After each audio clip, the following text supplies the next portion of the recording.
तो इस कहानी की शुरुआत होती है एक नाविक कैप्टन रॉबर्ट वाल्टन से, जो कि एक नॉर्थ पोल की खोज में निकला है। उसका जहाज बर्फ में फंसा हुआ है। इसी बीच में एक बेहद कमजोर, लगभग मरते हुए व्यक्ति को बचाता है और यही विक्टर फ्रैंकेस्टाइन होता है। विक्टर की हालत खराब है, लेकिन जब वाल्टन उससे पूछता है कि वह अकेला इस बर्फीले इलाके में क्या कर रहा है, तो विक्टर उससे कहता है, अगर मेरी कहानी सुनोगे तो विज्ञान से सारी जुड़ के अपनी महत्वाकांक्षा भूल जाओगे। और यहीं से विक्टर अपना दुखद अतीत सुनाना शुरू करता है। विक्टर स्विट्जरलैंड के जिनेवा शहर का रहने वाला है।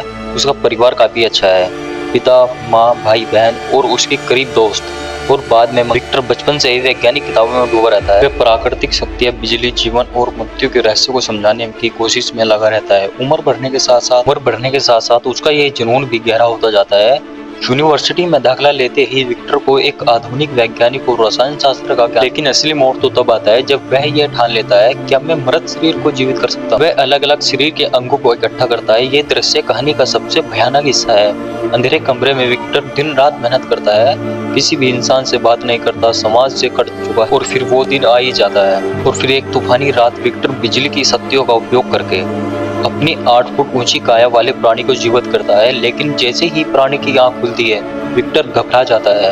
उसने सोचा था कि वह एक सुंदर इंसान सामने खड़ा था, पीली त्वचा वाला, अंदर से धड़कता मांस जैसा चेहरा, गहरे काले होल जैसी आंखें, बेहद विशाल। सर ये सब देखकर विक्टर वहां से भाग जाता है, उस जीव को उसके हाल पर छोड़कर। और यही विक्टर की सबसे बड़ी जीव बहुत ही अकेला होता है और उसके साथ ही वो बहुत ज्यादा डरा हुआ भी होता है।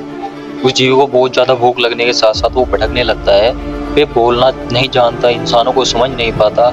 जहाँ भी जाता है लोग उसे देखकर डर जाते हैं, पत्थर मारते हैं। धीरे धीरे वे एक झोपड़ी के पास रहने लगता है, परिवार को छिपकर देखता रहता है। महीनों तक वह देखता है कि मनुष्य कैसे जीते हैं, कैसे बोलते हैं, प्यार करते हैं। वह उनके जैसा बनना चाहता है। वह छुप छुप कर लोगों की मदद भी करता, जैसे कि बर्फ हटाना, लकड़ी रखना, ताकि उसके मन में उस आदमी के लिए इंसानियत की चमक पैदा हो। लेकिन जब भी वो खुद को उन लोगों के सामने लाता, वह भी उसी की तरह उससे डर जाते और उसे मारने की ये घटना उसके दिल में गहरी नफरत भर देता है। वह समझ जाता है, चाहे जितना भी अच्छा बन जाऊं, लेकिन लोग मुझे बुरा। अगर आप लोगों को इसका अगला पार्ट चाहिए तो कमेंट में उस मूवी का नेक्स्ट पार्ट में जल्द से जल्द लाऊंगा।